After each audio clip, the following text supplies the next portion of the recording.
All right, today was time to do some metal work. Done with the woodworking for the most part, and I was going to get started on these metal runners that it's going to go between the wood slats. And I need to start on these doors, and then everything is going to come off of that.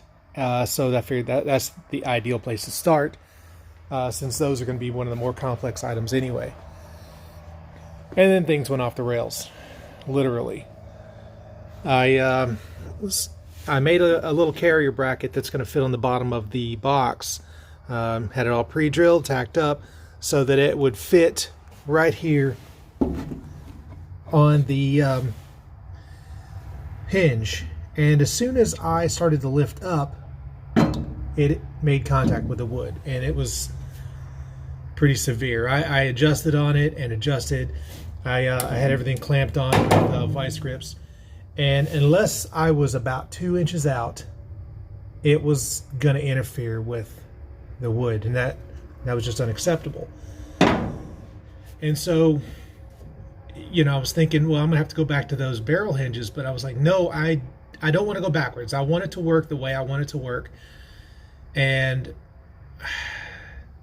I just had to put this down and think. And I just couldn't come up with a good solution, so I decided, let's just go inside, have a big glass of tea.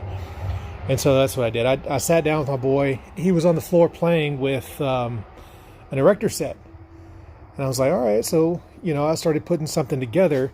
And I was thinking about, while I was playing with those things, I was thinking about the mechanics of a hood hinge. You've got this compound hinge here. Of course, that one's spring-loaded. I wasn't going to do that. But, I was thinking about how that works. And I put together one out of those erectors that worked. And so I decided to run back out to the shop and see if I can duplicate it. And so I got me some steel and started drilling and tapping. And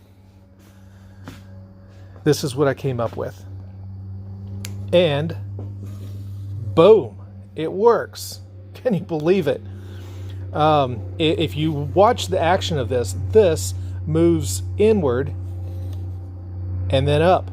That's exactly the motion that I need it to do. So this will be pretty much the inner frame. I'll have it to where it mounts a little bit lower than the deck. And that way, whenever it closes, it mounts exactly where it needs to be. This was, kind of a rough version of this, but it works. Pretty excited about that. Except that I got to build 5 more. Oh man! But I decided, you know what? I'm not pulling any punches. I'm going to show you my failures along with the successes. So today in my book, this gets a big thumbs down because I feel like I went backwards. Oh, it was bound to happen. But I'm glad I figured it out now rather than getting too far along. Oh, well. Let me know what you think about this whole thing. I'm going to get back to work.